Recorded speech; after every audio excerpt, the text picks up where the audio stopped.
Going into Lightfall and any new major DLC, you tend to have around a week and a half or so before the new raid drops, which isn't a ton of time to grind and get god rolls for some of the new weapons that are released, making older weapons that we already have access to much more likely to be used on day one and in the beginning of the DLC. So in this video, I wanted to go over 5 absolutely must-have weapons going into Lightfall, which I think will also be among the best to take into the new day one raid. In this video, I am going over special weapons, but if you guys do like the list and you want to see the same thing for heavies, primaries, or maybe even some exotics as well, let me know in the comments below. And we are super close to hitting 50,000 subscribers, so make sure to drop a like and sub too if you guys enjoy the video. Starting off with number 1, I would highly recommend grinding out a good Riptide. I made a video covering this slightly before in another list of things that you should get before Season of the Plunder ended, and this thing is still reigning as the king of fusion rifles. In general, rapid fire frame fusions are the best in the game for DPS against bosses, which makes them great against majors and champions too, and this thing also has a super long list of top tier perks in both columns. Field prep is great for ammo reserves and faster reloads. Lead from gold is super solid when using this in double special weapon setups and builds. Autoloading is always a solid perk to have, and personally I have compulsive reloader, which gives nearly max reload speed as long as the mag is above 70%. In the second column, Frenzy, Vorpal, Demolitionist, and Successful Warm-Up are all super strong options, but I think the best one in terms of damage and utility is going to be Chill Clip. A shatter should be possible every 2 shots as it applies 50 slow stacks each and every time, so this is going to be a pretty decent boost in the weapon's total damage, but being able to just freeze anything with 2 shots is extremely useful, especially when under power, making this one of the best special weapons in the game. Forbearance is going to be another weapon that I think remains one of the best weapons currently in the game, if not the single best weapon.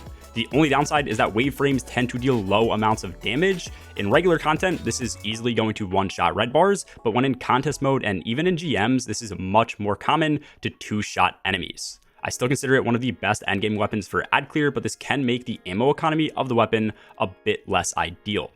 The reason Forbearance is much stronger than any other waveframe is because of the perk combination that it has, which is Ambitious Assassin and Chain Reaction. Ambitious allows you to get 2 shots in the mag consistently, reducing the time you need to spend reloading while getting kills, and also making it easier to kill tankier enemies fast. Chain Reaction then pairs super well with this, because anything that dies near the waveframe shot will then explode and deal damage to everything else nearby. I have the 5 out of 5 crafted roll on screen now that you guys should be going for, and if you can't manage to get Forbearance, Explosive Personality and Deafening Whisper are still great options as well. Third on the list are 2 weapons that also have a lot of substitutes, which is good in the sense that if you can't get a weapon for any particular reason, you can easily just get an alternative. First and foremost is going to be Heritage. This is a newly craftable slug shotgun from the Deep Stone Crypt raid, which rolls with Reconstruction and Focused Fury.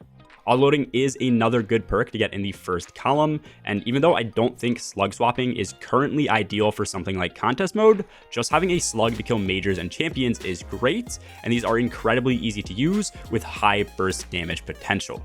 Heritage is obviously in the kinetic slot, so with this, I do also recommend getting a first in, last out. Alternatively, Ganora's Axe, which is available from Iron Banner this week, is great, and Sojourner's Tale is another decent option with a slightly different perk pool that can be farmed in Dares of Eternity. On Philo, Autoloading Holster and Vorpal Weapon are going to be the best options to run with. For slugs that you use as a standalone option and not for swapping, I would say getting a range masterwork with something like Hammerforge rifling that increases range without negative effects is the best route, and Assault Mag is always a go-to if it's an option because of the increase in rate of fire. Overall, your goal should really just be to get a good slug shotgun in both the energy and kinetic slots. That way, you can pair this with any setup that you may choose to run. Heritage and first in, last out are just the best options for most circumstances. After slugs, I think having a good sniper is another great option, and specifically a sniper that you can use for dealing with tankier enemies while also being okay at outputting damage. Snipers haven't really been in the DPS meta for a while, other than exotics and legendaries that are used in triple weapon rotations, so having something like Succession, which hits super hard, is the best option in my opinion, which can also supplement damage if needed. This is another DSC craftable weapon, so getting your hands on a perfect roll should be pretty easily doable, and this does come with Reconstruction and Vorpal Weapon. Reconstruction will pretty much prevent the need to ever reload the weapon, and then Vorpal is going to be the best all-around perk for damage against tankier enemies. Focused Fury and Firing Line are both 20% increases, but Vorpal is 15%, and this tends to be much more casual to use, the only downside being that Majors won't receive this extra damage. I found myself using this a lot last season when paired with anti-barrier snipers in GMs, but even without that, in cases where enemies are far away or you are playing much more passive, snipers are a great option. Last up on the list for special weapons to grind for before Lightfall hits is Retraced Path. I've been using more and more trace rifles in PvE for low man speedruns and other PvE challenges, and they have a lot of applications, especially in double special builds. In general, when swapping to and from trace rifles with any other special weapon, you don't lose ammo, making it great for a lot of applications where you need to swap. And in general, trace rifles are much better than primary weapons. As long as you have a setup which allows you to get or generate ammo for both special weapons, using a trace rifle is almost always a better option.